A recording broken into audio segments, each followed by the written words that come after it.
సంస్కృతి అపార్ట్మెంట్స్కి వెళ్ళి ఈ 43 ఓట్లు ఉన్నాయని చెప్తే ఆ అపార్ట్మెంట్లో ఉండే ఒక మహిళ అక్కడ వారు నివాసం ఉంటున్నారు. వీరెవరైనా మీకు తెలుసా ఈ అపార్ట్మెంట్లో ఉంటున్నారా అని వారిని అడిగితే వారు ఇచ్చిన సమాధానం దయచేసి మీరు వినండి.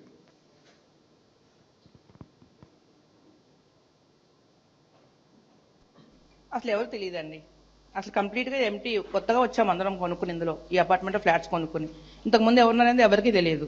ఆల్మోస్ట్ 1.5 year నుంచి ఇది ఆక్యుపై అయింది. బిఫోర్ దట్ ఎవరున్నారు ఏంటనేది ఎవరికి ఇన్ఫర్మేషన్ తెలియదు. అందరూ నాన్ లోకల్ నుంచి వచ్చిన వాళ్ళమే, లైక్ ఈ సరౌండింగ్స్ నుంచి వచ్చిన వాళ్ళం అయితే కాదు. ప్రజెంట్ అయితే ఇక్కడ ఉన్న వాళ్ళు అయితే, ఈ లిస్ట్ లో ఉన్న వాళ్ళు అయితే ఎవరు లేరండి. సో ఎవరికి తెలియదు అపార్ట్మెంట్ లో ఈ బిల్డింగ్ ఉన్న వాళ్ళు. అండర్ కన్స్ట్రక్షన్ నుంచి చూసాం అందరూ. ఇక్కడ వచ్చిన వాళ్ళందరూ కూడా కన్స్ట్రక్షన్ లో ఉన్నప్పుడే వచ్చి చూసాం. బిఫోర్ దట్ ఏ ఇల్లు ఉన్నదని ఎవరికి తెలియదు, ఎవరున్నారు అనేది కూడా తెలియదు. So, ఇది ఒక example. This is one example of Sanskriti Avenue Apartments where 43 voters, this was reported in media also. మీడియాలో కూడా ఇది రిపోర్ట్ చేయబడింది. 43 ఓట్లు ఒక ఇంట్లో. మరి ఇప్పుడు అక్కడ రెసిడెంట్ చెప్తున్నారు ఇక్కడ ఎవరూ లేరు, అయినప్పటికీ వీళ్ళ మొహాలు ఎవరో నాకు తెలియదు, నేను ఇక్కడే ఉంటున్నా, నాకైతే తెలియదు అని వారు చెప్తున్నారు.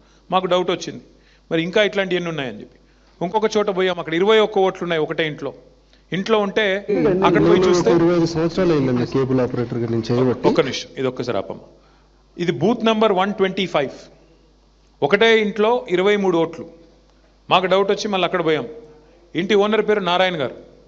ఆ నారాయణ గారు ఆయన చెప్పిన మాట మాకు, మా పార్టీ కార్యకర్తలకి, ఈ 23 ఓట్లలో నాకు ఏ ఒక్కటి కూడా నాకు సంబంధం లేదు, నాకు తెలియదు, వీళ్ళు ఎవరో కూడా నాకు తెలియదు అని వారు చెప్పారు.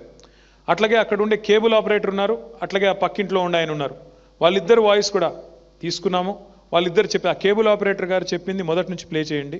ఆయన ఏరియాలో మొత్తం సుపరిచితులు. కేబుల్ ఆపరేటర్ గా నేను చేయబట్టి కేబుల్ ఆపరేటర్ గా చేస్తున్నాను. ఈ నారాయణ అనేటైనా మొన్న అంటే ఒక 15 years తర్వాత వచ్చాడు, ఇక్కడ కొనుక్కున్నాడు 60 గజాల ప్లేస్ అని. ఈయన బిల్డింగ్ పైన ఇన్ని ఓట్లు, వీళ్ళు 26 ఓట్స్ ఆయన తీశారు అంటే ఆయననే పరిశానలో ఉన్నాడు. ఇంకోటి ఆయన అడుగుతున్నాడు, అసలు నాకే తెలీదు ఈ ఓట్లు ఎట్లా వచ్చాయి. సో నారాయణ గారి ఇంట్లో ఓట్లు ఉన్నట్టు ఆయనకే తెలియదు. ఎలక్షన్ కమిషన్ మాత్రం 23 ఓట్లు ఉన్నాయని చెప్తుంది. ఆ 23 ఓట్లు ఎవరివో ఆ ఇంటి ఓనర్ కూడా తెలియదు. ఇది కేబుల్ ఆపరేటర్ గారు అక్కడ ఉన్నాయని చెప్తుంది. అది కూడా ప్లే చేయండి. ఇల్లు 80 గజాలు. ఇది G+3.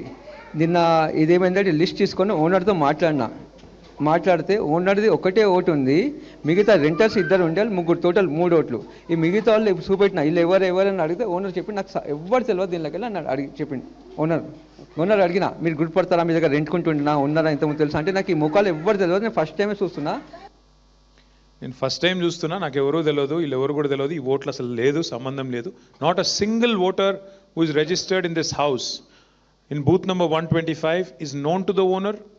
These are pretty much fake votes, non-existent votes, complete subversion of electoral process, complete collusion at the grassroots level between BLOs and Congress party leaders.